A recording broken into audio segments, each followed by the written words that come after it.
Halo semuanya, perkenalkan nama aku Fajina Ila Azura.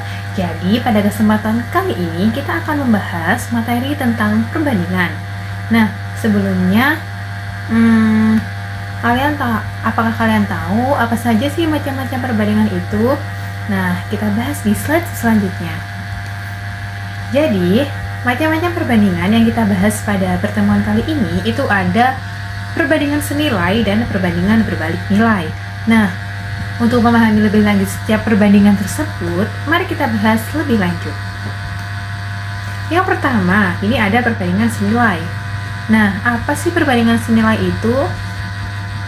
Jadi, perbandingan senilai itu adalah perbandingan yang memiliki nilai pembanding yang sama. Dan secara matematis itu dapat ditulis dengan rumus di bawah ini. Jadi, rumusnya X1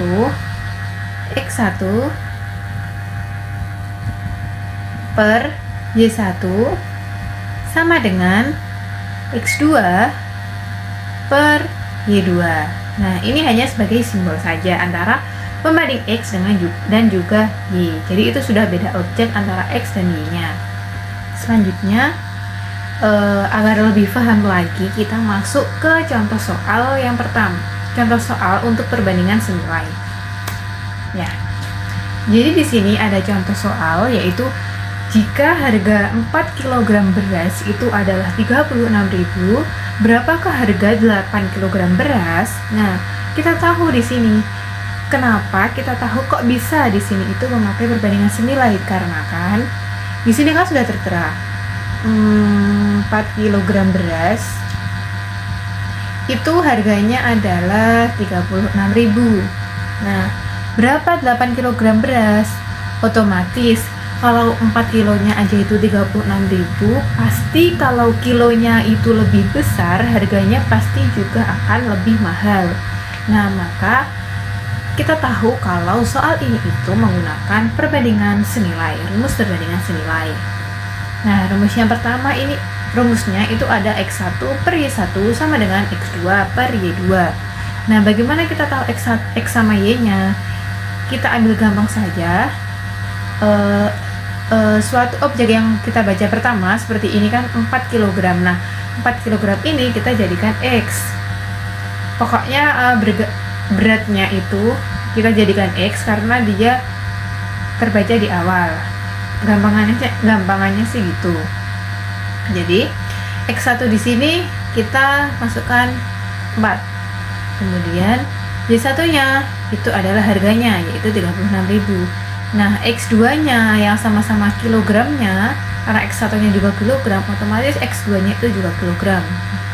Jadi X2-nya itu 8 kg per, nah Y2-nya ini kita cari berapa sih harganya 8 kg itu. Jadi 4 per 36.000 sama dengan 8 per Y2. Nah, untuk mencari Y2 ini kita menggunakan perkalian silang. Jadi 4 dikali Y2 sama dengan 8 dikali 36.000. 8 kali 36.000 itu kan 288.000. Nah, karena ini masih 4 kali Y2, karena kita itu mencarinya Y2, jadi agar memperoleh Y2 itu Y2 sama dengan 288.000 dibagi 4, dan ketemu deh Y2 sama dengan 72.000. Jadi harga 8 kg beras itu sama dengan 72.000. Nah, ini disebut dengan perbandingan senilai. Selanjutnya, perbandingan berbalik nilai. Jadi perbandingan berbalik nilai itu adalah perbandingan yang memiliki nilai pembanding yang berbalik. Dan secara matematis itu dapat ditulis dengan rumus di bawah ini. Rumusnya X1 per Y2 sama dengan X2 per Y1. Rumusnya ini beda dengan perbandingan yang senilai tadi. Nah, agar lebih paham, kita lanjut ke contoh soalnya. Jadi di sini ada suatu soal, yaitu suatu pekerjaan itu dapat diselesaikan selama 16 hari oleh 7 orang. Nah, pertanyaannya, jika 3 pekerja itu ditugaskan ke pekerjaan lain, lama waktu yang diselesaikan oleh pekerja yang tersisa adalah, jadi karena jika 3 pekerja itu ditugaskan ke pekerjaan lain, berarti otomatis kan kurang 3 ya. Jadi 7 dikurangi 3 itu 4. Nah, kita menentukan untuk X1 sama X dan Y-nya. Untuk rumusnya, ini langsung saja ada X1 per Y2 sama dengan X2 per Y1. Nah, kita tentukan mana X, mana Y.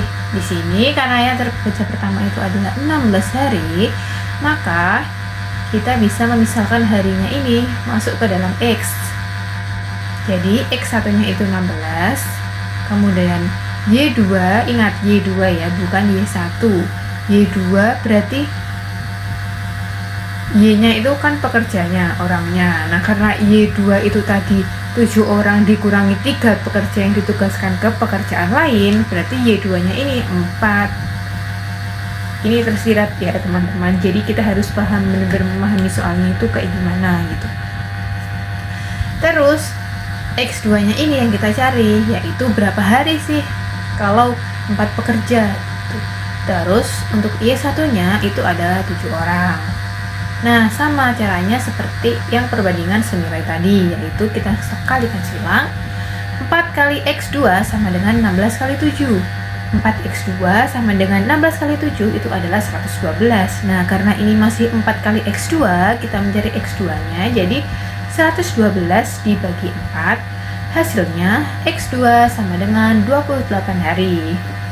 Jadi 4 pekerja ini mampu menyelesaikan 28 hari. Nah, mengapa soal ini itu bisa disebut dengan perbandingan berbalik nilai? Karena logikanya saja, kalau 7 orang itu 16 hari, karena misal dikerjakan 7 orang itu kan 16 hari. Nah, jika dikerjakan 4 orang kan nggak mungkin ya 4 orang tapi harinya itu lebih cepat, nggak mungkin, harinya itu justru lebih lama. Jadi ini disebut dengan perbandingan berbalik nilai, seperti itu. Mungkin sekian dari aku. Apabila ada salah kata maupun ucapan, aku mohon maaf.